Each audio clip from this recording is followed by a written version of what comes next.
and welcome to the God is a Geek podcast, episode 407. I'm your host, Adam Cook, and it's gonna get sweaty, Adam Carroll.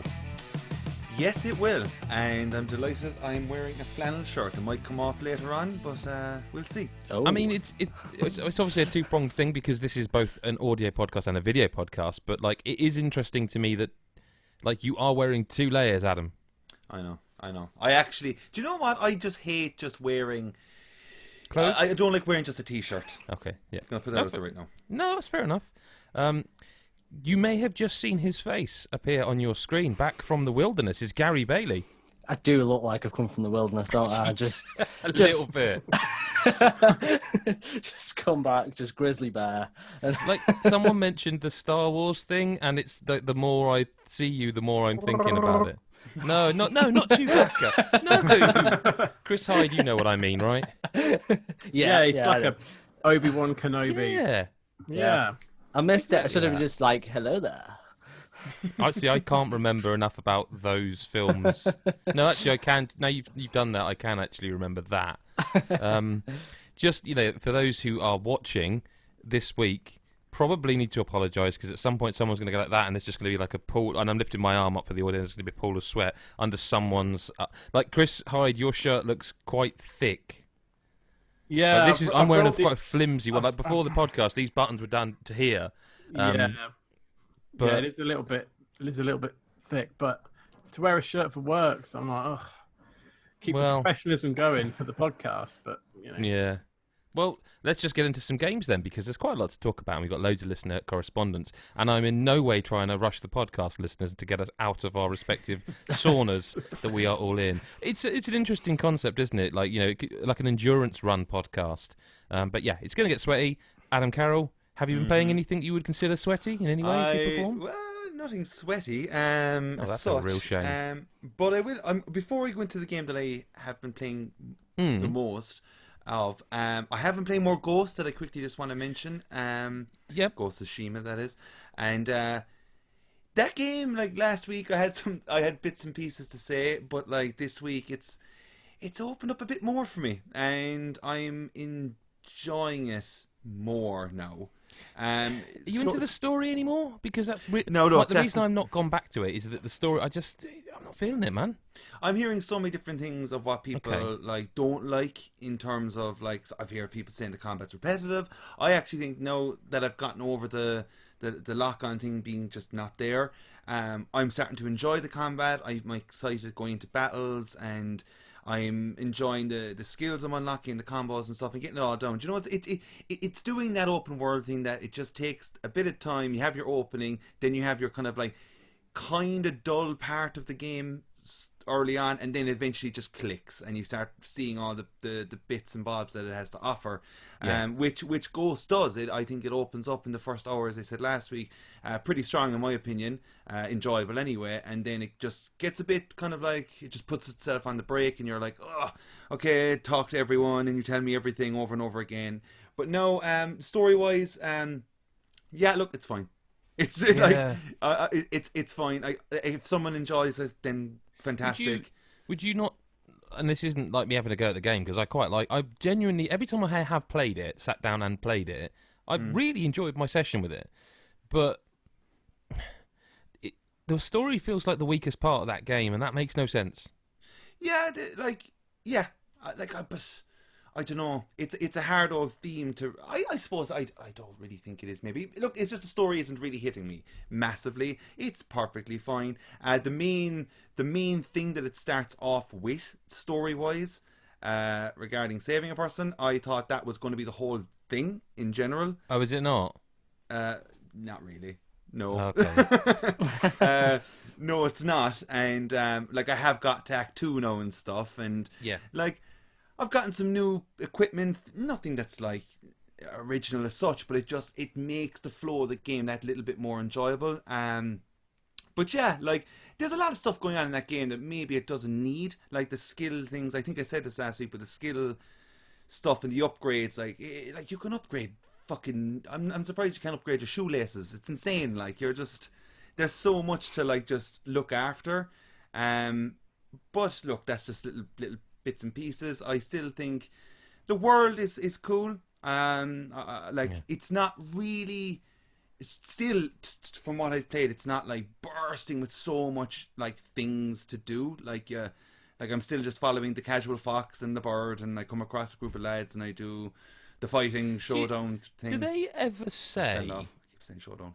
Yeah, well, no, it is a showdown, isn't it? Is it? I thought it was standoff. It is a standoff. Standoff, yeah. So do they? Because you mentioned about following the bird there, like the little golden bird that takes you to secrets. Did they ever tell you that? Or did I don't know. I feel like I knew that from the marketing and like the. I don't remember ever being told. By the way, it's kind of. I suppose it's obvious, but. Yeah.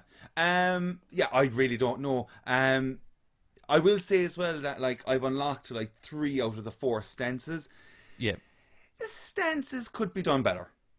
Do you find yourself wishing it was like so the game as it is, but take those stances and swap it for like a Devil May Cry combo system?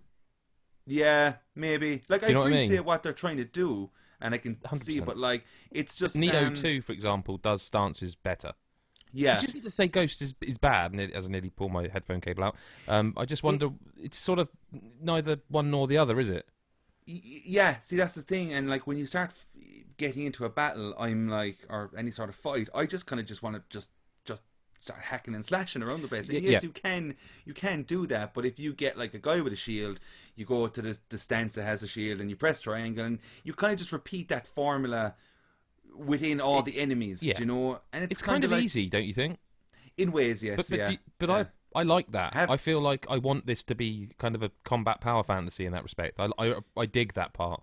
Yeah, I like that every combat scenario I feel kind of a badass.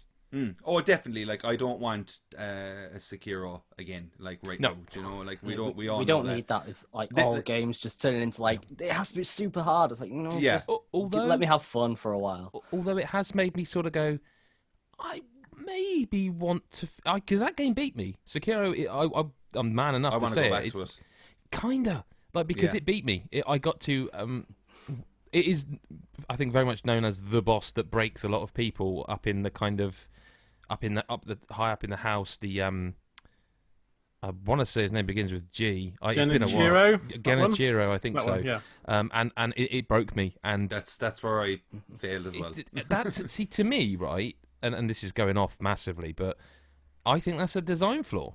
Oh, there's 3 of us. I don't know, Gaz, if you ever played it. No, I'd seen and heard enough of Sekiro to just like I don't want this right now. Yeah. I definitely want to go back to it. I'm kind of just in that buzz now because of Ghost. But like, look, Ghost, still enjoying it, still playing. Will you finish Ghost? Yeah, absolutely. You definitely will. I've definitely decided that I'm going to platinum it as well. Because I have to say, big fan of Sony making a lot of their first-party games kind of not easy, but you don't have to play through them multiple times. It's kind of that thing where it becomes like you just get the flow of the game after like a good few hours, and you go, I'm just up for 2 hours of this a night now. Chip away. The thing I noticed about Ghost, I didn't unlock any of them, but some of the the wind thing, which I still think I'd prefer waypoints. I get it, the aesthetic, I get it, but it's quite a gamey game, so it's kind of weird to just like say, oh no, but we're not doing waypoints. But it's like, yeah, but you can, like you say, you can upgrade your shoelaces. You can't, but you could. Yeah, but like it's just a lot. You should be able to, but like, I don't know.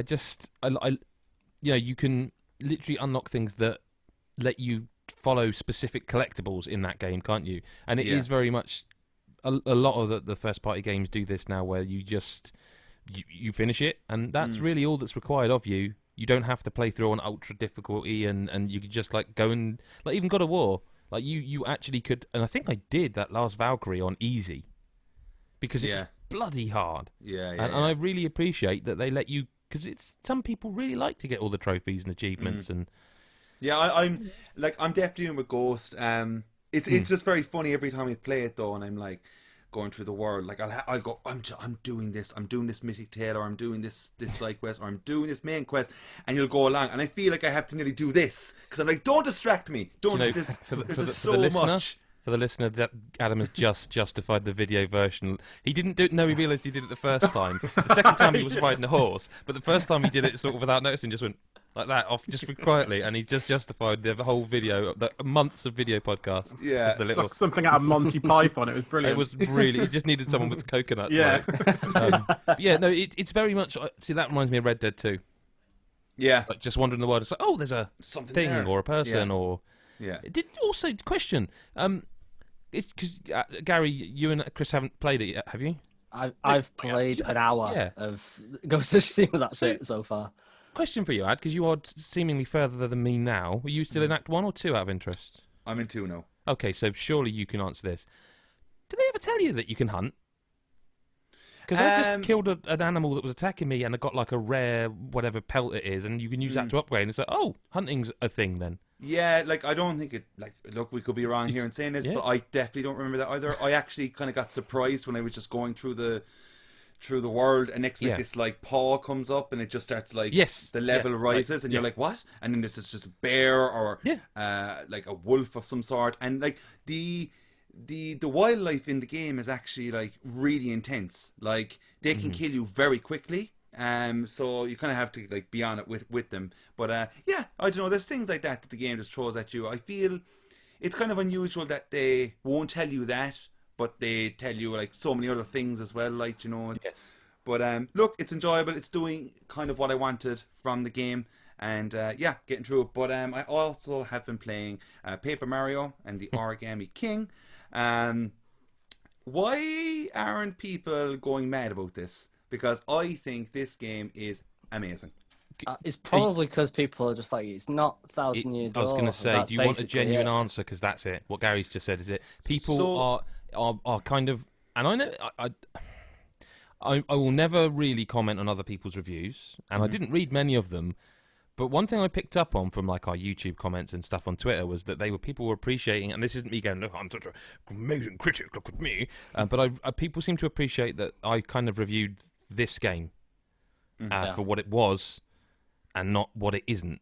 And I think it's certainly an interesting discussion, but like this game, and it's not like they came out and went, lads, well, this Paper Mario game you'd never heard of is a spiritual successor to the 1,000 Years. They never ever said that. No. And to be honest with you, if you have been keeping up and playing the Paper Mario series, I don't know why you would have expected anything like an RPG.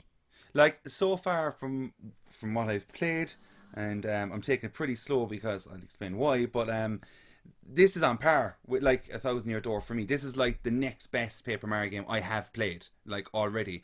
I think like there's too much criticism, and it's, look, for a certain degree it's valid, but there's a lot of criticism like with the combat, and I think people just who hate the combat or dislike it or find it challenging or find it this and that just seem to go, everything is just crap out the game. So how far in are you? Are you in the first streamer world, like colour streamer? Second. So you've got to the point where you can like buy charms? Yeah. So don't you think that the developers, Intelligent Systems, know that some people won't fully appreciate those systems, and that's why you can buy a charm that extends the timer? Or give you more... And I get that could be seen as... I mean, it's sort of... Part of me thinks it's a bad thing. Because it's like, this system isn't quite there. But, I don't know.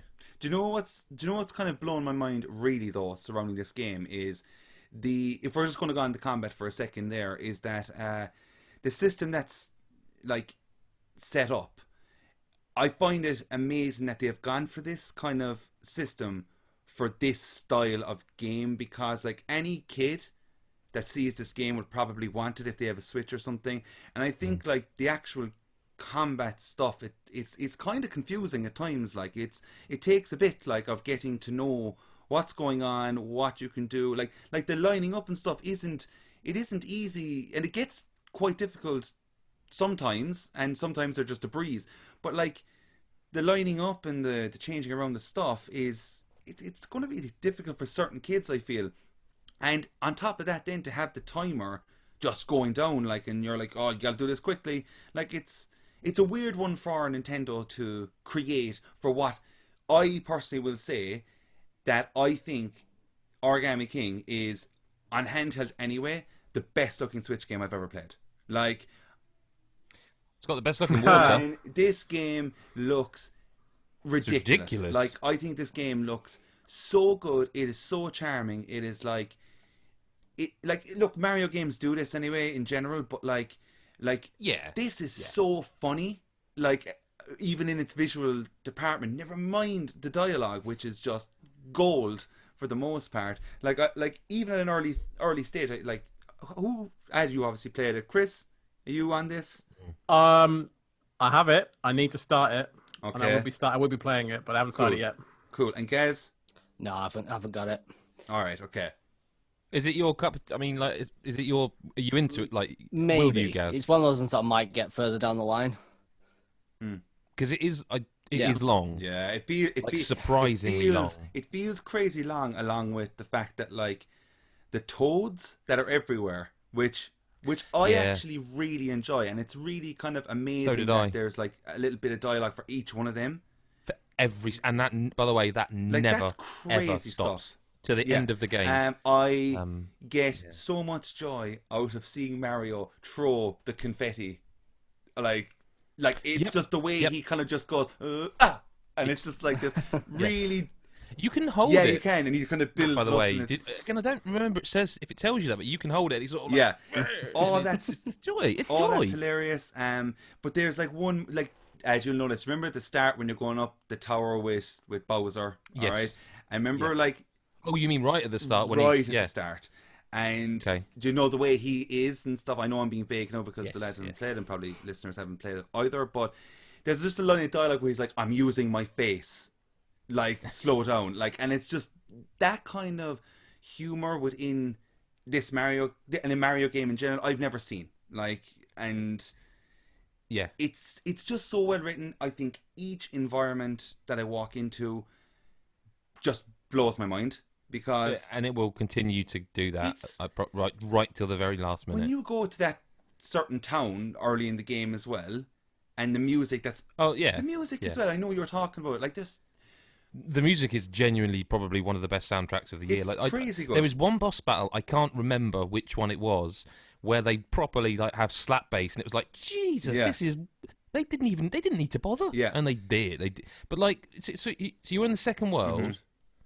Are you in actually there? I just exploring got there last night. Should we just say the amusement park? Yeah.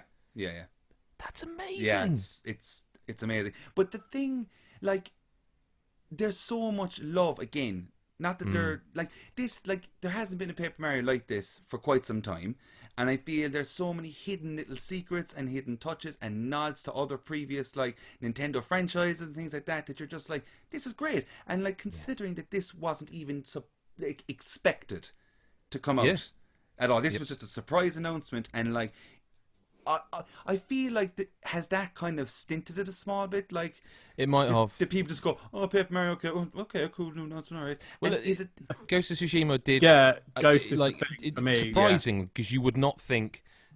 It's not The Last of Us. It's not God of War. It's not Horizon. It's a new IP up against a Nintendo exclusive. But I do think that. And I don't want to get too down in the weeds, but the times we're living through, people don't have as much money as they maybe once had. And whereas before people would have gone, yeah, I'll get both. I wonder how many people have gone, I kind of... And also, I'm not being funny, everything you hear from people like us on podcasts and in reviews and write-ups is that Ghost of Tsushima is the kind of perfect game to switch off and just not think. Like people I've heard multiple people will call it a podcast game.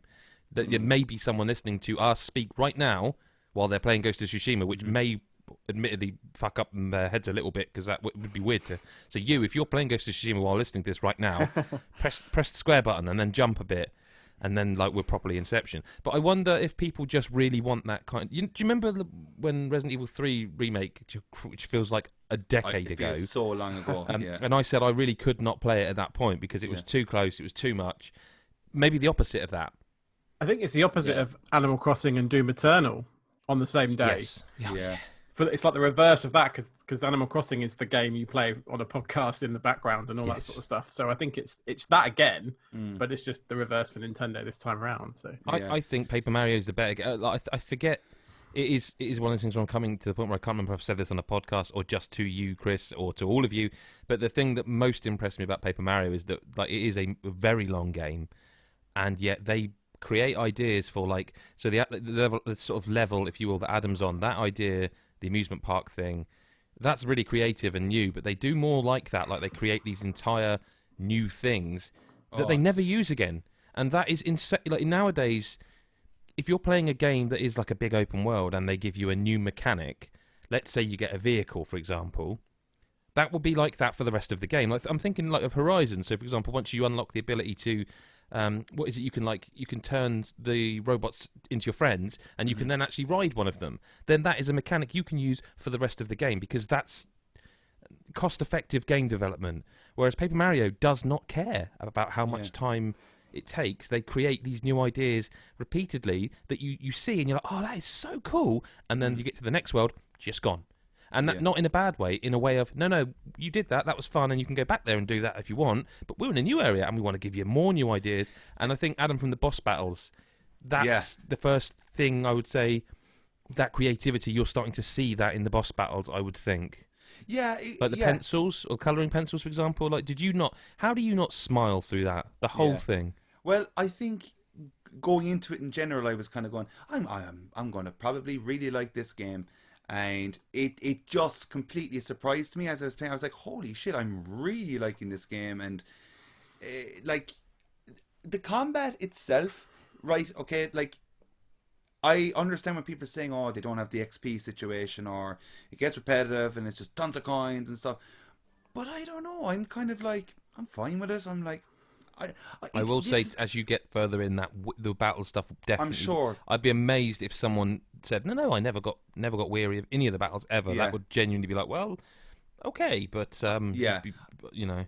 Considering you know you're not getting, you're not building your character, you will tend to probably avoid Goombas or whatever like that, you know, just try and scale around them and drive on. But like, I don't know, there's something about like you feel like you will miss a secret, because Jesus Christ, I was like in one area, I was like one small patch, I was just with the hammer and I was slapping things all around the place, and I found like 6 toads in this one particular area, and like, the dialogue is so good, and then they say funny things, and you're like, oh, could totally have missed this because there's so much in this game. Oh no, have you done it yet? I'm just trying to think. If I said to you, Bobby. No, but I've unfortunately... You've probably had that spoiled. I did. It is one of those where there's not many moments like that. Well, obviously.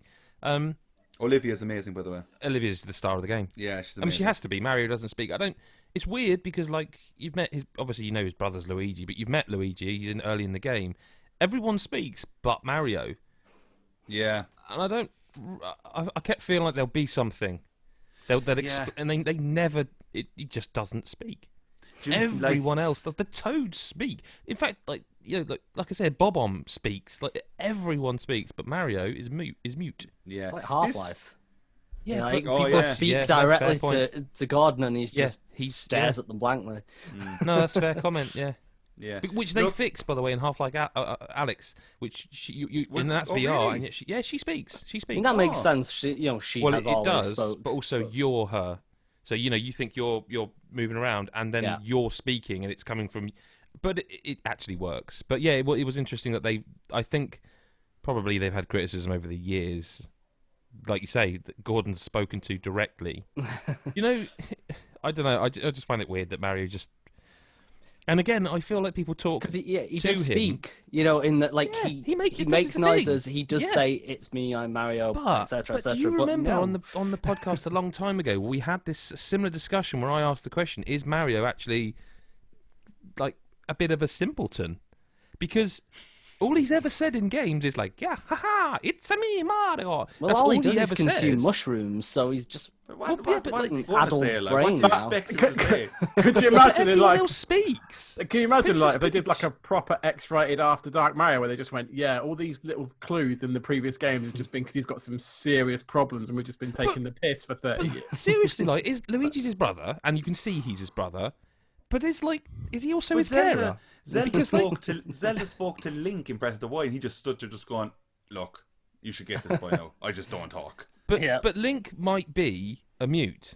He may not be able to speak. Mario might be. does speak. He does sort of speak, Link. At least, like, well, if you think of grunts, like doesn't Breath of the Wild, like obviously it's mute in some way because you come up and you are given options for reply, and he just sort of, you know, with his hands as if he's speaking, but just doesn't actually speak. So it's weird. Here's one that I think certainly you guys will get. I don't know the exact demographic, but I kind of think of Mario, right? I might regret saying this. I'm worried No, it's fine. In the shower? You've all seen Little Britain, and whether you're fans or not of it, you'll be aware of characters within Little Britain. Mm-hmm. I kind of think Mario is Anne. All right, yeah.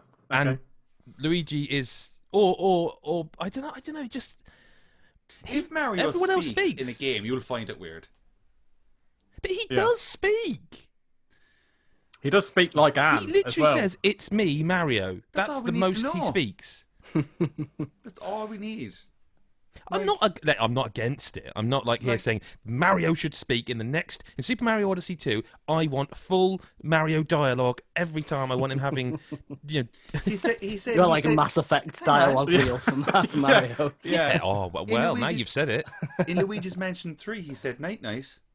Yeah, and that was weird because he never says anything else. Night night. What did he just say? But that again feels like Nintendo going, see, you don't want him to. But again, Luigi, he speaks. Princess Peach speaks. Bowser, who by the way is a dinosaur, speaks. Has children. Maybe. We never see his missus, but he's got kids. Did he adopt them? Is there a surrogate mother? I actually want them in one game where they feel they can sort of let loose. It's like a Jerry Springer. Kinda. like answer all the questions that you've got. Like the end of Odyssey, for example. Yeah. I remember, again, I think I mentioned this the other week, I remember reviewing that and playing it pre-release, and that ending, where he and Bowser interact, and Princess Peach kind of is like, you know, walks off. Yeah. That's kind of one of the biggest, for me, bits of new Mario lore in a long, long time, because it's like, and it's the same with this Paper Mario, which I know they're not kind of canonical, whatever that means. But I left this game wondering, are Mario and Bowser actually kind of pals? Like Batman needs Joker, and Princess Peach isn't interested in anybody.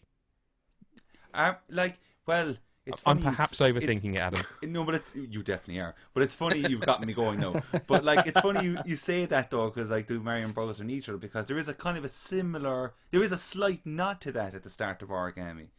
So there's I'm not going to spoil it. Just you wait. That's not the last you're seeing of Mr. Bowser. Well, look, and Mario's the least interesting person in this game because he doesn't speak. Yeah. I feel like Mario needs to be like Silent Bob. Just eventually just comes out with a tirade at some point. He just gets the job done. Yes. That's all he does get the job done. I'll just fucking do it. No, I know the story. She's after getting kidnapped of some sort. He definitely doesn't say, I'll just fucking do it. Yeah. Imagine it. Right, here we fucking go again. He'd be like, what? But look, do you know what I would like to see is make Mario another RPG game fully voiced, and Princess Peach gets kidnapped, and he just loses his shit with why can you not fucking stop it every time? Lock the fucking door. Do you know what I mean? Or just tell him go away. No. It seems like it would work. No means no. Oh, Chris, you had to take it there. Paper Mario, the Origami King is a game that people should not sleep on. I think Definitely. It's definitely a worthy contender for whatever category you put into your Game of the Year lists. It's a great Switch title, another great Switch banger, and I can't wait to just play need more a couple more now. We just need a couple more. We do need a couple more. Jesus, just need a couple more. Yeah. It must be soon. Anything else you've been playing? That's all. I mean, that's plenty, to be fair. It is. And I still have a lot more to go on both. Yeah, absolutely. Gary, welcome back. I know I said that already, but what do you want to talk about, mate? What have you been playing? I know you've been playing a lot. Yeah, I mean, the obvious one would be Project Cars 3, because a racing game. So yeah, I know you just. I don't want to pigeonhole him, but it's it just so happens. But no, I mean that was a game that I did I was looking forward to anyway. But after playing it, I was just blown away. Can we talk about how weird it is, though? Not the game itself, but the situation with the game, because Codemasters bought Slightly Mad Studios. Yep. And Codemasters kind of come under the Is it? Do we agree it was Koch Media or Koch Media? How do we ever? I think it's Koch Media. It's Koch. It's Koch. I think it's German, isn't it? So it's. It's definitely Koch. I've just spilled a whole glass of water on myself. At least it wasn't on my keyboard. Yeah, the sound was brilliant. Did you hear it? Yeah. Fucking hell. We're not going to stop though. Through. What I'm going to do is I'm going to put it into speaker view for those watching on video. Go and get a towel. Try not to look quite as embarrassed in the face. Fill my glass up, and Gary's going to talk about Project Cars, and you're all going to continue to talk about him. And this, I promise, this is not a stunt to get people to watch the video version. I'll be right back. Please continue talking, folks. Project Cars, guys. Tell us all about it. How do you follow that? I know, yeah. Just to sort of go on what Adam was saying, it's weird because Bandai Namco is publishing it, but Codemasters own Slightly Mad Studios, and like Codemasters obviously like big publisher, and it's just weird. It's like, you know, that they bought them after they were already making it, so it wasn't a thing, but it just sounds weird because it's the same with that new Fast and Furious game, like because that's another one that is made by Slightly Mad Studios, and again it's published by Bandai Namco, and it's just like, but why is it not published by Codemasters? But I mean, that's a weird aside for no reason. But yeah, Project Cars. So the other two games were good, but they're very sim. In that, like, the biggest problem with them is that when you played them with a controller, they weren't that great. Okay. I mean, like, I learned to deal with a lot of it was spent. You spend time before you play finding a good like setup online, like 'cause you've got like, loads of bars that you can like basically mess around with to make the steering however you want it, and that is how you kind of had to do the other two games to get them properly playable with a controller. But even then, it was still a bit too twitchy. Whereas this one, from the very start, they were like, "This is going to be a controller game, and you can also play it with a steering wheel, and you'll still get the same great steering wheel gameplay, but you'll also be able to play it proper with a controller, and it really does feel like a completely different game." Can I just quickly jump in for 2 secs there, right? And this is my pure ignorance towards these types of games, right? Where does Project Cars sit in the quality or depth to say like something like Gran Turismo or Forza Motorsport, or is it kind of a mixture of those two and Horizon? Like is this like a very deep car simulator game? Yes. He's back. No, I was never gone. Sorry. Yeah, I mean, it's got the depth of like Gran Turismo and Forza and all that, but the only thing it kind of had, like, the career mode would basically be you'd pick kind of where you'd start. You could start in like go-karts if you wanted, or you could start in like Ginettas, which would kind of lead you into stuff like touring cars or GT racing, or you could have gone for like open wheels that end up with like, they didn't have Formula One, but that kind of style was like the end goal. But it was kind of, that was it. There wasn't really any style to it, anything beyond that, and it was great. You know, you could play it to your heart's content, and it wasn't a punishing game. It wasn't like you have to finish in the top 3 to, you know, progress. It was just like, if you don't finish in the top 3, it doesn't matter. You'll still have the next race in the season, and et cetera, et cetera. The same as if you were playing a football game. You know, if you lose a game, you still go to the next game, and you can still win the league and that kind of thing. Whereas this one, they've gone back, because these guys made Need for Speed Shift, and they've kind of gone back to that. So this does have like a proper career or like campaign mode, where you start off by you buy your own vehicle, and you just do races with it if you want, or you can start upgrading it straight away. You can take that quite far by continuously upgrading it, to the point where you could take a shitty little Civic, not shitting on Civics, but you know, when you compare it to all Civic like top notch, it's like you compare it to like top talk notch. About this week's sponsor, Honda. Is it this like? Apologies if you guys have, like, if I'm not going to edit this in any way because we are raw. Well, you made a shit of powerful. yourself, so you better not. No, I wouldn't. Do you know, if there's one person I can guarantee you that would not try and hide looking a complete prick, it's me. The thing, and again, just cut me off if you've mentioned this, but the thing about, I remember previewing, I think definitely the first one, I can't remember the second one, and I liked them, but the problem I found they had is that they were very much, so Gaz, you know, and we're both big fans of racing games, but big fans of Forza Horizon series of games. Yeah. And I've always found the motorsport games they're definitely they're for someone on another level for my appreciation of racing games. Yeah. And I found the kind who like smell of their own farts, but take it a bit, they really like, come on, that kind of, they really like that smell. That's going to alienate an awful lot of people. I was going to say, wow, you're brave. Probably should edit that.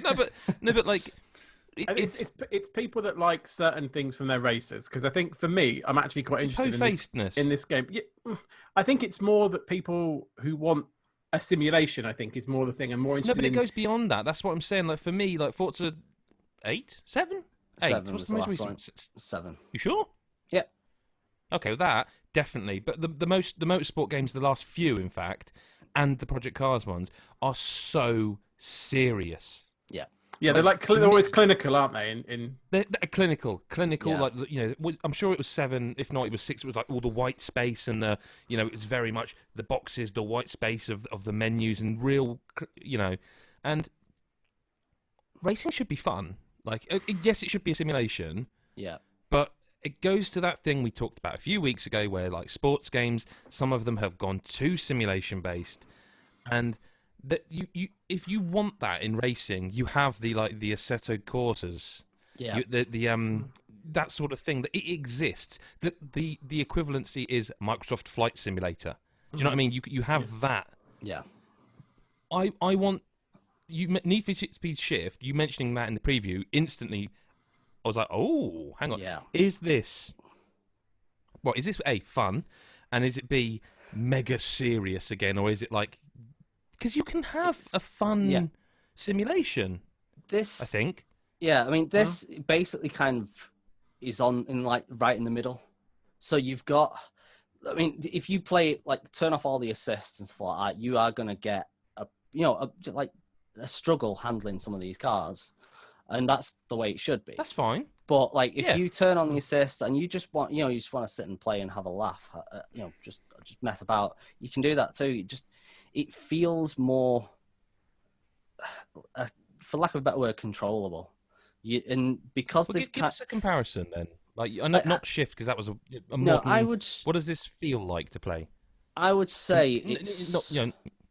Yeah, it's somewhere around the sort of the Forza Motorsport / Horizon and F1, that kind of thing. So it's like there's realism. Okay, so it's more on the, Yeah, it's still, there's a sort of arcadeness to some of it in the way the racing, because you don't have any of your practice and qualifying or anything like that in this one. It is literally just here's, you go in your race, see if you can win.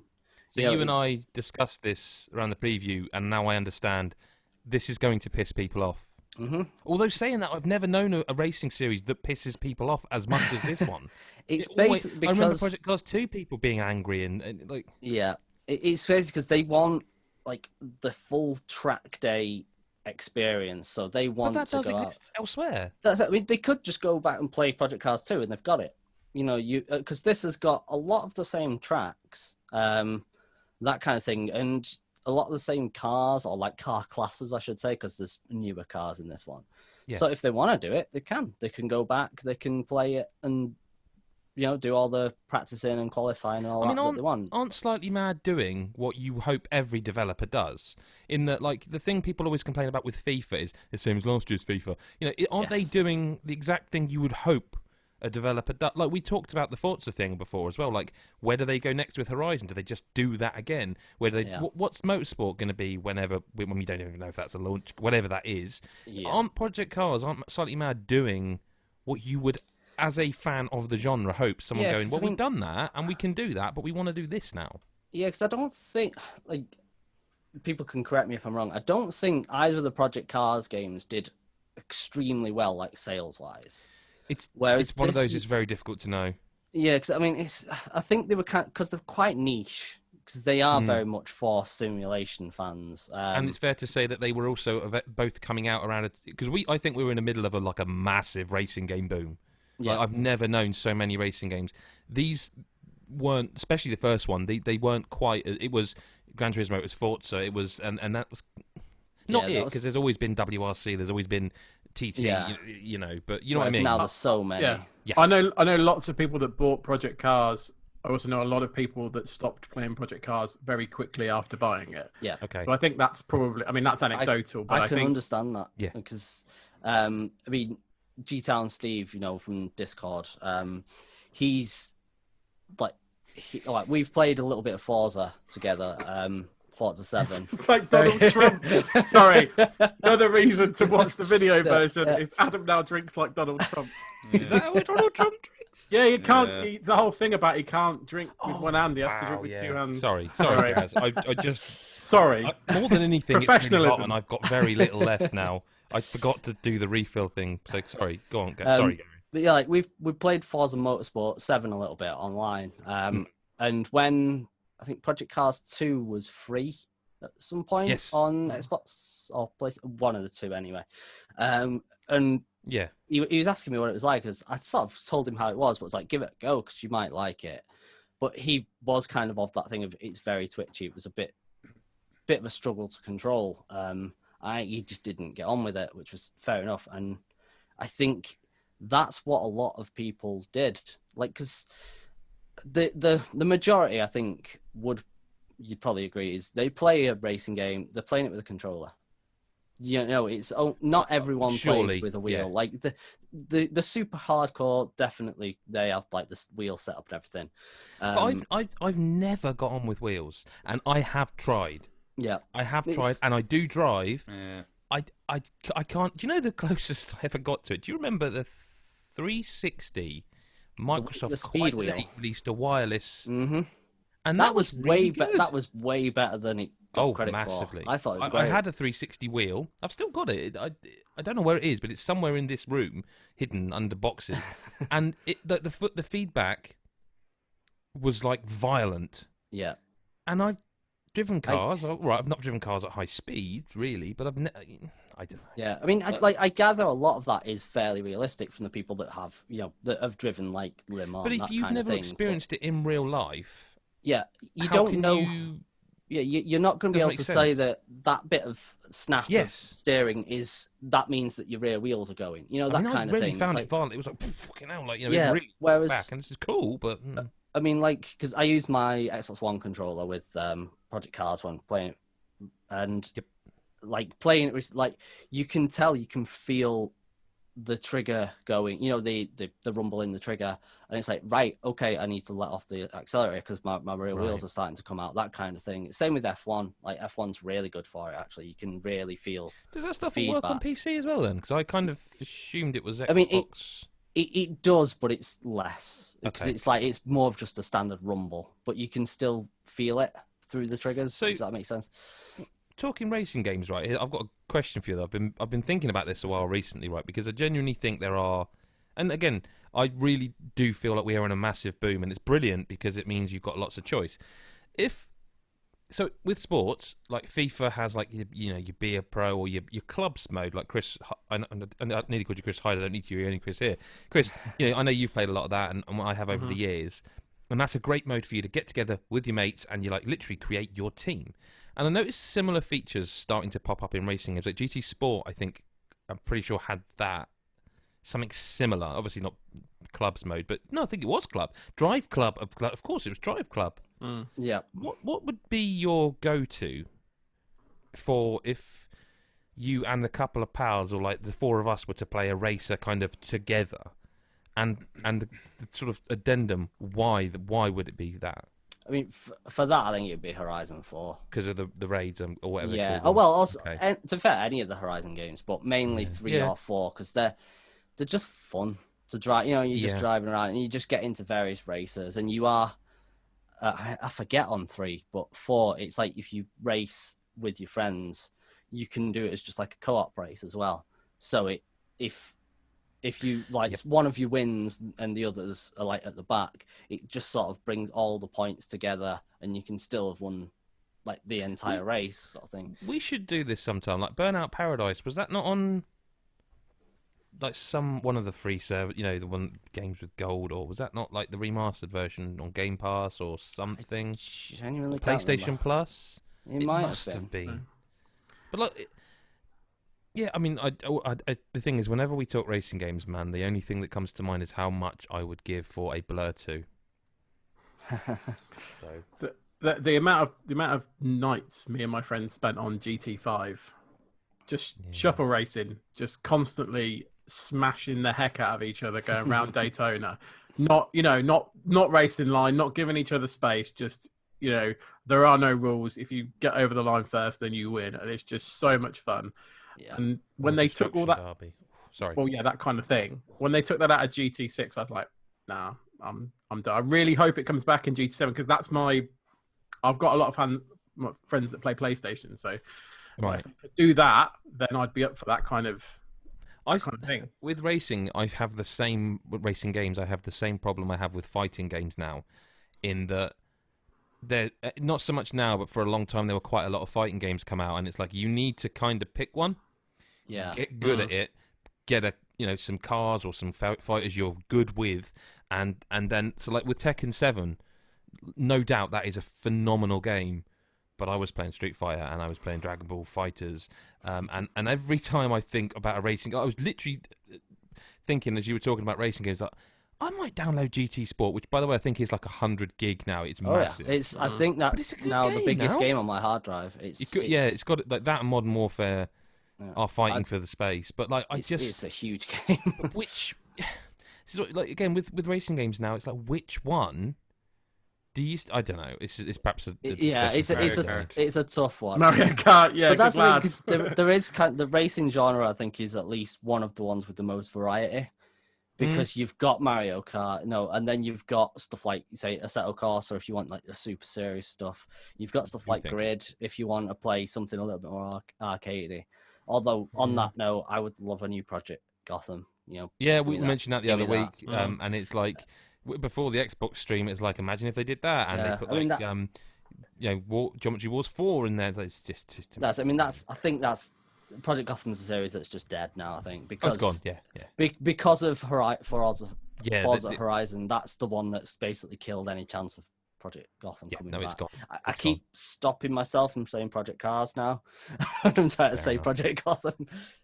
Well, have you, and I'll let you finish, again for the video, I'll let you finish your swig before I answer the last question. Anything else you've been playing? Carrion. To speak about? Carrion, yeah. I need to get back to that. I did carry on playing Carrion. Nicely done. Because I obviously reviewed it on PC, and I loved it, to the point that I went back and downloaded it on Game Pass to play it again, because I decided now I'm very close to 100,000 G. And I thought, okay, I'm going to try and hit 100,000 before the Series X comes out. No particular reason, just because I want to hit 100,000. To the point that I actually got 1,000 on Carrion. Is it an easy game to do, or is that because you'd already fit? No, I mean, like most of the achievements are for just finishing the game. Because I kind of would like to go back, but I kind of want to get... This is so sad. I kind of want to go and play on the Windows... I'll get to this, but Windows Store, as much as everyone says it's shit... The cross-play and compatibility that Windows Store now has with Game Pass games and Xbox One is making me lean towards when I can play a game, if it's on Steam and it's Windows and it's got a Game Pass or whatever, or it's I go Windows Store because it's cross-save, apart from anything. No, that's a really good feature. It's one that seems not underused, but... underappreciated, I suppose. I remember it blowing my mind when Recore came out, because I think that was one of the first games where you could literally put your controller down on an Xbox, go over to your PC, and we did a video on it actually. It's somewhere still on the channel, and you just literally pick up the controller, and it's like, oh, I'm playing that same save on the PC, and it's still a cool thing. And I wish everyone did it. Like Obsidian's Outer Worlds. Outer Worlds. I was quite enjoying, and I was playing it pre-release, and I got like 5-6 hours in, and then it came out, and I was like, oh, I'm going to go play it on the PC, and it didn't have that. And it's like, but I can't go back, having played that on PC where it's smooth as, but I can't, Yeah. Carrion's definitely smooth. Carry on. Yeah. I call it Carrion. I think because I think it's Carrion. Yeah. Yeah. But yeah, I mean, I loved it. It's just so much fun. Mad to play it. And yeah, because it's just, there aren't really any games where you play the monster. Like, I'm sure. I mean, I know you've got stuff like Friday the 13th and that where you can play sort of the but they're multiplayer games. It's a different. But yeah, that's it. Like, I can't think of anywhere it's a single player game where you actually play as the monster and do. I got one that comes to mind. Go on. But it could be a slight spoiler. Shadow of the classes. Yeah, you're definitely not a good guy in that. I don't think. No, that's Last that's of a Us good point. 2. You're not really playing a bit of a monster, aren't you? Yeah. Go watch our spoiler cast for more.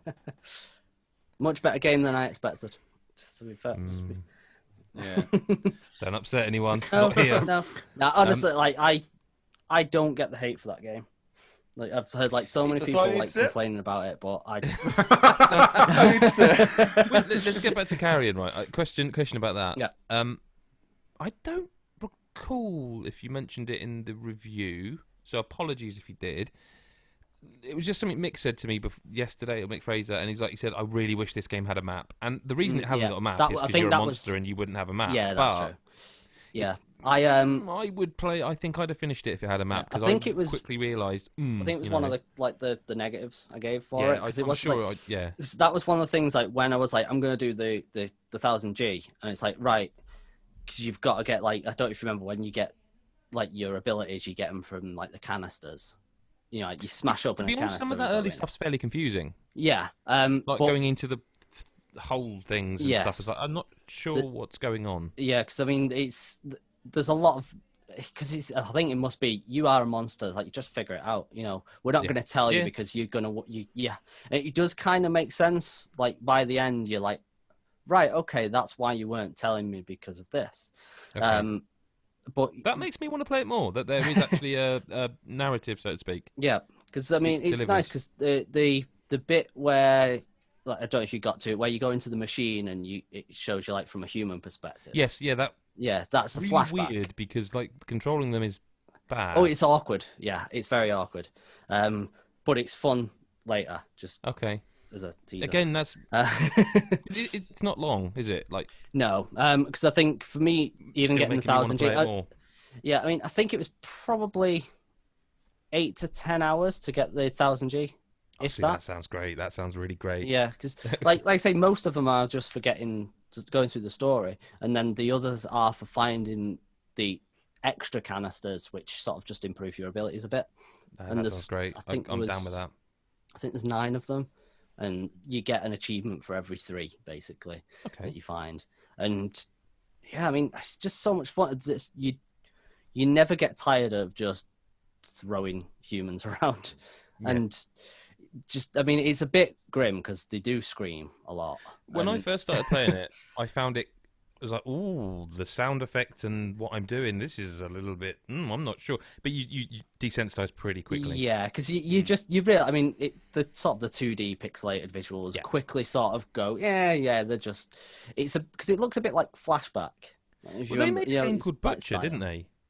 Yeah. And that's quite good. That was a very good game. I think I reviewed that. Butcher. You might have done. I can't remember. I think I played it on Switch. I don't know where I've played it. I played a bit of Butcher and was like, this is all right. Yeah, because it was like Quake, but like side-scrolling Quake. And like properly hardcore, manic. And like I didn't realise that when I started playing Carrion, and I read it somewhere. I was like, oh, wow, they've got a style about this. Developer has an aesthetic they like to, It reminded me, I think I said it in the review as well, like there was a bit of the Arkham about it as well, because you like, sometimes you've got to kind of use stealth a little bit with certain enemies, and it's great when you're in like a vent above, and you've got like a couple of enemies around, and you just snatch one up, just drag them into the vent screaming, and his mate's just like, what the fuck? I'm a bit surprised Adam hasn't played this. Yeah, I know. It's there. Look. Okay. Yeah, it's Game Pass, isn't it? You've got an Xbox now, so you can play it. Yeah, you should play it. I think you'd really enjoy it. There's lots of like the Thing in there as well. you genuinely I was sort of like, it's one of those. I was wondering, will I get back to this? Will I get back? And like everything you're saying is like, oh, it has got a story. It goes somewhere. Oh, it does this. It does that. Okay, this sounds quite smart. And yeah, I have unfortunate other gaming addictions currently that are precluding me. I mean, it's only real downside for me is what you mentioned. It's just the map, because there are times when you're just like, where am I going? If I knew, like, or like, you have to go to a certain place, but you're like, I can't remember where that was, and you can't just go right, press the map button. It's a little bit awkward, but you do kind of get around fast, so you do make your way around pretty quickly to wherever you were trying to find. Good, very good game, very good game. Well, let's move to Chris Hyde then, because basically everything I've played, he's also played. We've basically spent a week playing games in co-op. Yeah, co-op. Co-op in definition, not always in execution. Come on to that. Or will we now? Well, it depends if you're going to let me talk or you're going to talk. I thought you were going to say it depends if you spill another glass of water on yourself. Go for Chris. What have you been up to? Okay, so one of the games I've been playing with the fine Adam Cook is Grounded, which is Honey, I Shrunk the Kids from Obsidian. It's in preview at the moment. So Game Pass again. Game Pass, available for everybody, up to 4 players. There are 4 of us here, just saying. It could be something we could all play and all enjoy. I would be up for playing more of that. I'd be really up for it. I'm not even joking. I think it'd be a cracking game with 4 players. So there's 4 kids who have been shrunk for reasons at the moment unknown, because the story is very much it's a preview build. There's not a lot revealed in terms of the story. I mean, you can watch the whole playthrough. Yeah, on our YouTube channel. We faffed for a little bit, and the story even lasted less than an hour until we're like, and that was with us mucking. We were being I was a bit surprised dumb. at that when, like, watching it, and you got to the point. It's like, this is where the story's like done for now. I was like, where? Yep. Really? Yeah. Kind of gutted though, and that's a good sign. It's a very good sign. Like, I really was. Yeah, kind of gutted. There's a lot to it. A lot to like the crafting, and I think there'll be a lot more to that side of it. And I know Lyle on the site's been playing it for hours and hours and hours. Well, base building, we didn't just really base building. touch. We could have done loads on that. And I think if there's, like I say, if there's more people, I think you could get more into that and build a spider fortress to kill those grimy bastards, because they are. Look, we need to spend a little bit of time on that. I know I'm jumping around, but Christ, the spiders in this game. I do not have arachnophobia. Okay. I learnt that maybe the person that I was playing with afterwards maybe has a twinge did you play of it. With someone else? Did you? I did play with someone else. Later. Okay. No, I played with. Well, should we talk about you and me playing together? Actually, should we get into it? We can, or we could just say go and watch the video. We could say go and watch the video. Within seconds, you see that we're not actually friends, and Adam actually hates me. I was horrified of what I found you doing upon playing this game that's quite charming and pretty and sweet. You immediately started, and I want to say battering the shit out of just an ant who was not bothering you. Well, he was near. It really was just like, hey, look, an ant. It was exactly that, and I was just really like, "Oh wow!" I mean, I was thinking, is he doing this because we're streaming and it's entertaining, or is he actually a psychopath? I mean, it's a bit of column A, a bit of column B. That's what I assumed in the end. I was testing the controls, seeing what you could beating do. An ant, yeah, okay. Yeah, would you have done it if it was a dog, just out of interest, just so we really know where you're standing these days? Yeah, I've played The Last of Us 2. I'll kill anything. It's. But I mean, I'll kill anything. Adam Carroll, if your friend, someone that you like as a person, okay, they do something that might shocks you a little bit, but you say it's a game. I'm still playing with them. Is your immediate retaliation to cause them physical harm by bricking them? It was a pebble. Only because you couldn't find a brick. It was the pebble the size of a brick. To be fair, to what you don't know is later on I did actually also get my spear and do that and think, oh, I could. No, I won't. And I did stop at that. I knew that I could revive you because I already had, because you were killed by an ant. But why would you do this in the first place, Adam Cook? What? Because he was beating an ant and I'm an animal. Animals are better than people. I'm just going to say it. I would agree. Yeah, animals are better than people. Yeah. Well, next time you can play co-op with an ant, and I'll play with You Adam know and what? Gary. I fucking would if I could, because I tell you what, that would be the video that pushed us over the edge. Wouldn't Yeah, it? that's a stream and a half. Games you with and ants. Alan the ant. Yeah. Yeah, Alan the ant. They're always Alan. So The spiders just are be Adam frightening. and the ants, surely. Oh Jesus Christ! It should be, shouldn't it? there we go. And I didn't even. It doesn't matter. But like the spiders are scary because they are designed a different way. Like the rest of the animals and insects are kind of just what you'd expect, kind of in the same aesthetic. The spiders have glowing red eyes and are animated a lot more. Well, no. This is the thing. All enemies, when they suddenly decide they don't like you, say if you punch them in the face for no apparent reason, they get the red glow in the eyes. Okay, That's I what didn't know happens. that. The issue is the spiders don't give a fuck if you punch them anyway. They just go straight for the red eyes. So that's the thing, where spiders will always attack you, whereas like ants and other beetles and stuff will just carry on with their day. Yeah. But if you attack them, they get the red eye and they go for you. But the size of them also means that they are. I think they've been like extra animated. There was a bit after I think we both died to spiders where I sort of was walking around behind one and I caught a glimpse in sort of the top, as people are watching the screen, if they're watching on YouTube, like the kind of the top left of the screen, the sun shone and you could see the kind of creeping leg in the shadow, and it's like, that is very deliberate, you know. But I was surprised when you it was during that bit when you kind of decided to attack them. To be fair, I did kind of push you into it. Yeah. And it's when you climbed up like the tree a little bit, and it fucking just jumped up behind you. Yeah. Turn, it's just leapt on, and it's like, that is fucking terrifying. Yeah, I don't think even if you don't mind spiders, like you said, Chris, you're not arachnophobic, but they're horrible. It's awful. I screamed in the stream, like when I saw one, like at the second half of the stream, whenever I saw one, I was like, "Holy crap!" I'm just running away. So I'm not scared of spiders, but I don't want to be anywhere near those mothers like at all during this game. So that's in that sense really well done. If you think about it as a survival game, it's like, right, yeah, we need to prepare now because these things can. And I've seen videos of them like literally attacking the central base where you feel quite safe, where you don't normally encounter them.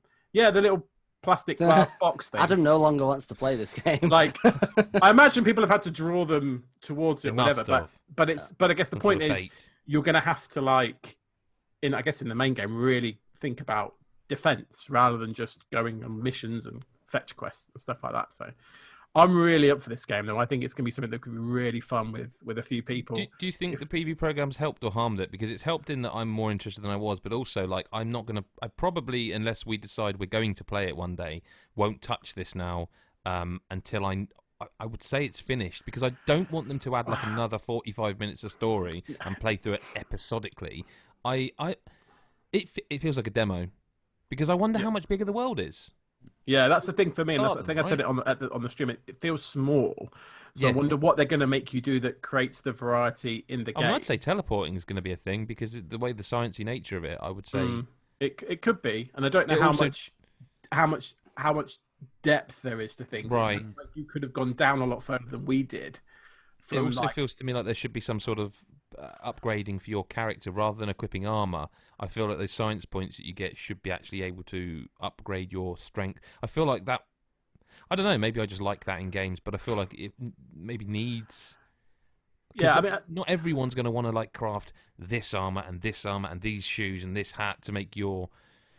I feel like I would rather just be able to like spend my points to upgrade my armor. I don't know. I don't think that's going to happen personally, but I'd like it. But... I think personally for me, I'm in the same place as you a little bit, that I want to see where it's going and what it is before I decide to play it, and I'd want to play it with other people. This isn't a game I'm going to want to play on my own. No. Did you get the feeling that it's a long way off? I got the feeling this is a long, long, long way off. Like if this was 2 years, maybe. Yeah, this is 2022. This is, and because I think the reason for that is because the big hoo-ha for what essentially could be done in half an hour to play from a story is like that, and that's it. And I'm like, whoa, okay. It's a tutorial. Yeah, exactly. But it's piqued a lot of people's interest. The mystery is there, definitely. It's Honey, I Shrunk the Kids. Yeah. If you're a certain age, the game appeals straight away. I literally watched that movie the other night for There you go. Not for any reason. I just think it's so weird time. that you're playing that game, and I watched it tonight. So I was like, Do they hit each other with rocks in the head in that film? Yeah. Yeah. Yep. What else you been playing, mate? Besides Grounded? I mean, I know, but the audience don't. So I've been playing a game called Deep Rock Galactic, which is kind of a generic bad name. Very, very. When I think about how it, good it is. Yeah, I've not really thought about how bad that name is, but yeah, it's Was basically that one with like space dwarves. Or something? That's the one. It's basically space dwarves. Is it's basically dwarves against bugs with mining, which. And but the thing selling it, the thing is that Gaz knows the name of the game, and isn't that the Space Dwarfs game? That's so that is not even anywhere near the best part of that game. The fact that they're dwarves, it's kind of there's some one-liners. Yeah, but so essentially, what this game is, it's kind of like if Astroneer and Destiny had a baby and they dialed up the attitude a little bit. It's not quite that, but that's the kind of thing. There's missions. I'd go Minecraft and Destiny myself. Okay, you've played more Minecraft than I have. Yes, I forgot with yes. So yes, probably, but yeah, absolutely. So there's missions where you're dwarves and you go down and you've got objectives to. It's first complete. Person, by the way. Yeah, first person co-op missions, and you might have to go and collect a certain amount of a certain material or complete certain objectives with certain items, and then normally have to escape back up to your kind of pod that you drilled down to in the first place, right? So you kind of do the mission and then escape back to safety is kind of the loop of a mission. In your way, not only is there a cavern that's pitch black, but there's also chock-off bugs that want to eat your face, and you've got to use a combination of guns and drills to basically tear them a new one. So it's a little bit of That's not a combination I was expecting. No, exactly. That's what I mean. It's like an excavation kind of like mining part, and then you turn around and you've got to shoot a load of bugs. We're talking like drilling one hand, gun in another, or that you separate. Yeah, it is. It's exactly that. Pretty much, yeah. Right trigger is or right or left stick, left click is gun, and right mouse or left trigger is pickaxe. You can try and attack with a pickaxe. Yeah, you can actually upgrade your pickaxe to. I noticed there's an upgrade that when you hit with the left trigger or right mouse, if you press the opposite trigger, you actually can hit harder. That's one of the upgrades because this is like full on class based system. There are currencies from the game. You can upgrade. So like Chris, for example, if you were to describe the class you had been playing, what are your skills? So I'm an engineer. So I've got a gun that creates platforms. So if there's like minerals up on the wall, I can create little platforms in the wall to jump up and get those minerals. Or if we need to get out of a hole quick, that helps us out there. I've also got sentry guns that I can plot down if things get a bit leery and there's loads of bugs. I could just drop a sentry gun and it shoots for us. And then my guns are a shotgun and a grenade launcher. So very much like high damage, but low rate of fire, I guess, is kind of. And also either close or very far away. Yes, exactly. Yeah. Whereas my character, I've forgotten actually which one was it. Scout? Scout. Yes. Scouts. So the Scout's kind of special weapon is so you can pickaxe through stuff, but the drill is like a two-handed drill that you can just plow through walls with, and that's on a cooldown. You can overheat sort of thing. And he also what's his other thing? I'm trying to think what it would be. So I've got like a flamethrower, which again chews through them, but also you're going to hurt your colleagues if you're not careful. Like it is a bugger. And he does. I do a lot. It is just not give a shit about where I'm standing and just flamethrowers. The thing is, right, and you started doing this towards the end. Is I'm drilling through a wall and you run between the wall and my hands, and it's like.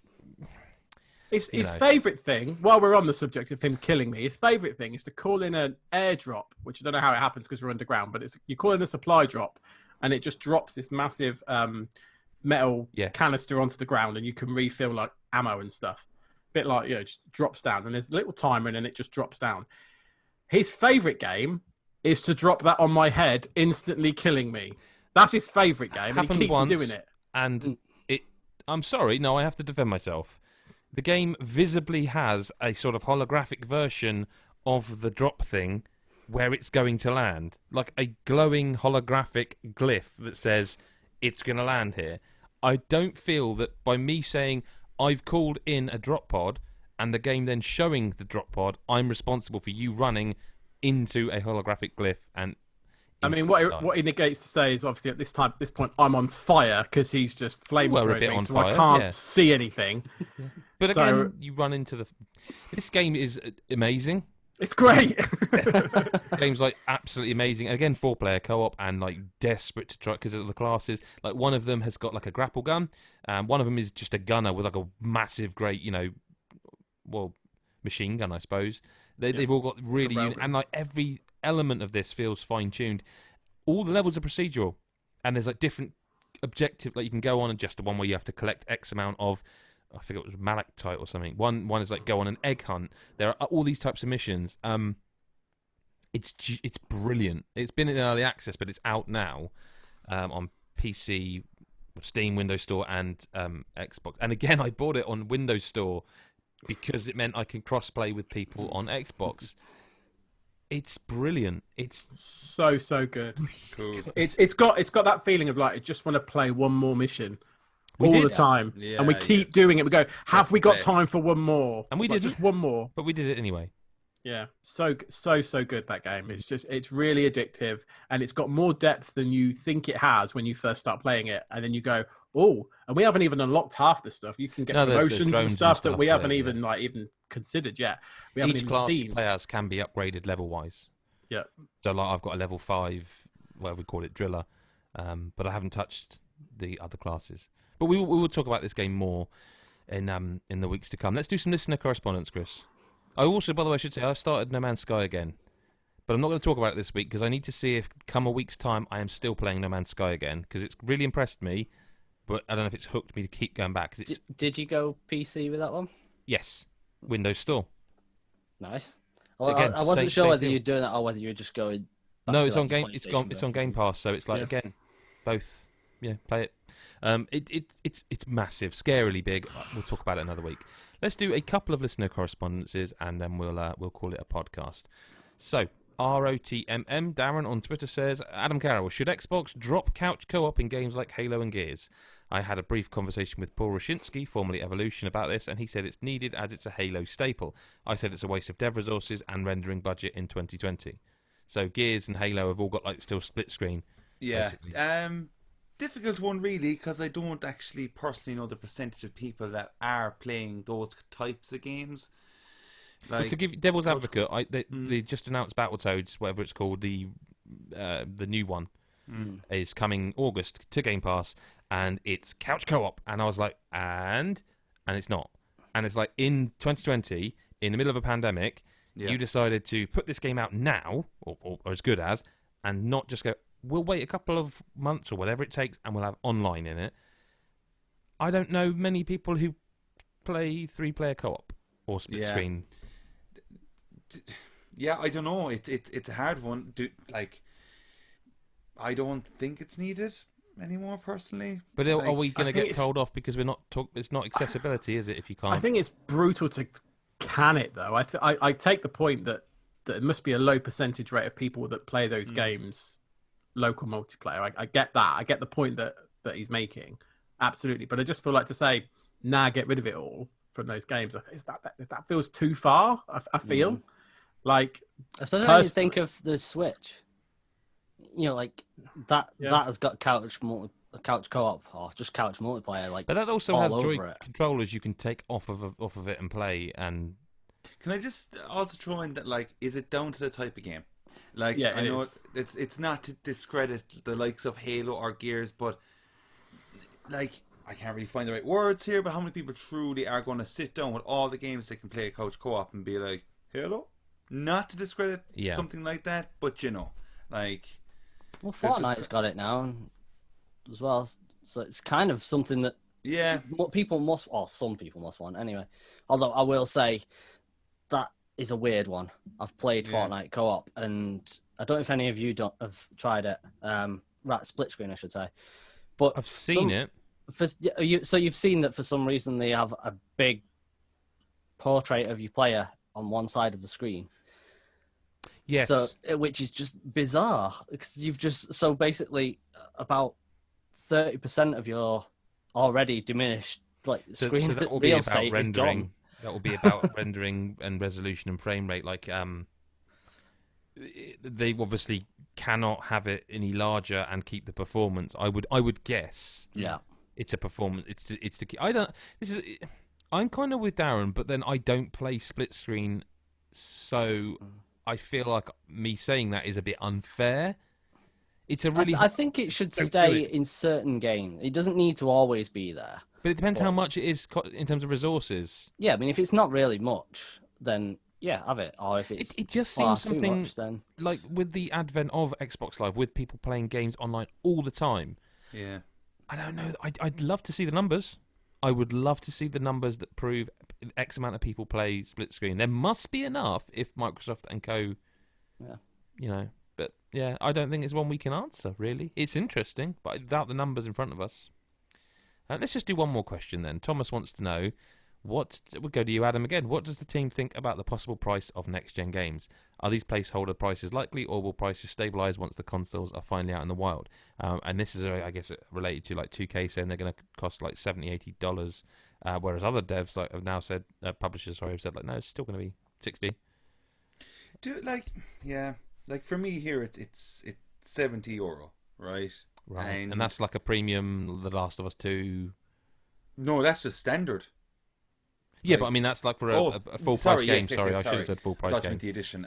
Yeah, so it is just that, and like I think these games are expensive as balls, and like. But they haven't gone up for a long time. They haven't, but there was a time there, like during my time of working in GameStop for the first fucking 5 years, 6 years, like games were an even just $50 straight up. Okay. 50, and there's something about like 50 is still a lot. But it's just that one note that you're like, just going, there you go, €50, okay. You're dealing in 50 notes. Well, like, I haven't seen a £50 note in a long time. It's making it rain. Like, let's be honest here, it's still that paycheck I'm going through from The Last of Us praised, Yeah, they delivered it in £50. Just chiseling away through that. But no, like, I just, I would, if games go up, this is what I was saying actually tonight to a friend, if games do go up in price, even by a tenner, I will be definitely thinking about, like, because I'm pretty, like, if a game comes out and I'm like, I don't know, and if the reviews are pretty good, I'll be like, I'll just buy it, and I'll just, off I go. But then in my head, I'm like, £70, like, but whatever, let's see. For me, it would 80, be... 80 is just like 80 or something. A lot of money. But for me, it would be like in Sony's best interest to keep those prices down. Yeah. Because the prices going up just sends people to Game Pass. Because like that game showcase, literally every single game, Game Pass. Yeah. So for a tenner a month or whatever the subscription is, I think it's like $10.99 a month currently, isn't it? Which it's Netflix for games. They are pushing hard in that, and if the games go up in price, that's just going to make more people go. Who out there in the world is going? Do you know what? I really hope games go up in price. I just really hope that happens. No one. Like, but if it decreases crunch and that because they're able to pay people properly for games that cost millions now, I think is the. But that's not an issue we can really speak to. No, I mean I'm an old man, right? So I always come back to this. I know I'm not quite as you're really old. You geriatric, are. But, sure. Yeah, but I always come back to the whole in 1995 N64 games for 65, 70 quid. Yeah, and they actually got cheaper. And now if they're talking about going back to that, and how old are you? Because that's my yardstick was going to be Spectrum tapes for $2.99. I mean, I'm like 2.5 years younger than you, maybe 3. That's what I thought. Right, I'm only talking about 1995. So you weren't expected to buy your own games on Spectrum, of course. They were just like thrown at you like sweets. Oh yeah, Jeeves went and got the Spectrum game, but I didn't do it. But yeah. Jeeves. So anyway, so I bought. Whoever the butler was at the time. They just appeared. I don't know. You were always a games journo at heart. The freebies were just exactly. Yeah. Turok 2, Donkey Kong. You were one. Donkey Kong 64. They were all 65, 70 quid, right? And I just remember those games, and it's just it doesn't bother me in that sense. I guess the difference now is there's more. It sounds like posh Chris, doesn't it? Jesus Christ! It really did, and it's more. That one. Yeah, but it's for me. It's like the difference now is there's more games, whereas before way more. That £65 or whatever was like for the one game that's coming out in the next 2 months. It's now like one of 1 million that are coming out in the next 3 days. That's probably... But that is also a media issue. Like right now, I have never in 10 years of doing this seen so many fucking games coming out.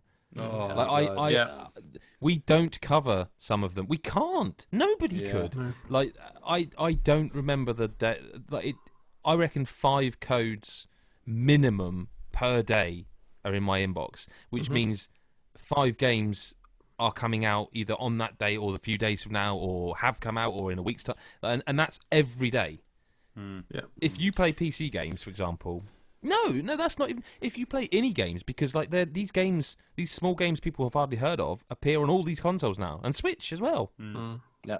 Do you know what absolutely? There's never been more choice. What needs to definitely stop, and I'm pointing the finger straight up at Sony here now, is going forward with PlayStation is digital can't be the same price as physical.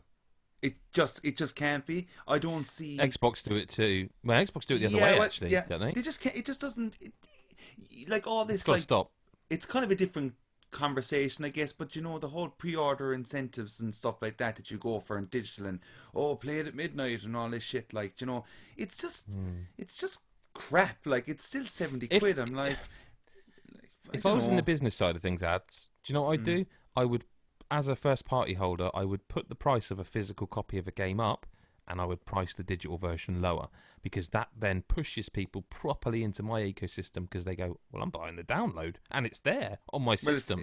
That's exactly why the game's 70 in the shop. That's what, because you. It's still why I buy all my games physical. It's why I do it. Paper Mario, I bet, was cheaper, you know, for you than it was for someone who bought it digitally. Yeah. I guess it needs to be the other way around. The counterpoint is people see the convenience of digital and therefore will pay the same amount as someone for physical, and so you're just throwing money away. Yeah. But let's not get into economics because it's boring. But that's the reason why it feels backwards, because you're right. There's less cost, so it should be less. But games should go back to being 50 quid, and they should also have good game manuals included again. That's all. The manuals, yes. Games, I believe, should go back to being $2.99 and all be on cassette tapes. Know that. Treasure Island Disney. And on that. I'd love a new Dizzy. It wouldn't work. No, they did make one. They did a Kickstarter for it. And it just died on its ass. Oh, yeah. Oh, that's right. How sad. And on that note, let's finish the podcast. Thank you very much for being with us, everyone. If you do, if you found us for the first time randomly, we have a revolving door of people. Gary is here this week. Chris Hyde is here this week. Usually myself and Adam are always here because we're, hardcore. Chris Y, Mick, we've got loads of people that come on the podcast, but tell us that they're your favourites and we'll get them on next week. That's just me being hardcore, mate. Me being hardcore. I'm quite clear about the hardcore. Dropping his water. But we also have a Patreon. Don't ruin the bit where I try and sell them our products. Sorry. Patreon.com/GodIsAGeek. You get this podcast early. You get a food podcast where we rank foods. You get videos early. We do code drops. One due very soon, actually. Going to sort that out probably the week you are watching or listening to this. We have a YouTube channel, which is just God is a Geek. Search God is a Geek and then follow it with Twitter or Instagram or Facebook or YouTube, and you'll find a Twitch. We stream on Twitch. We streamed Grounded for an hour and a half on Twitch. We streamed some No Man's Sky. Do all that. We appreciate it. And for the old times, leave us a review on iTunes. If anyone uses iTunes anymore. But whatever. Can you review on Spotify? We're on Spotify. I don't know. Adam, Chris, and Gary. Nearly called you Gaz, but I like calling you Gary. Thank you for being here this week. We appreciate it. And thank you, listener, for listening or watching or however you consume this content. We love you for it. We will see you next week or whenever you choose to listen. Bye for now.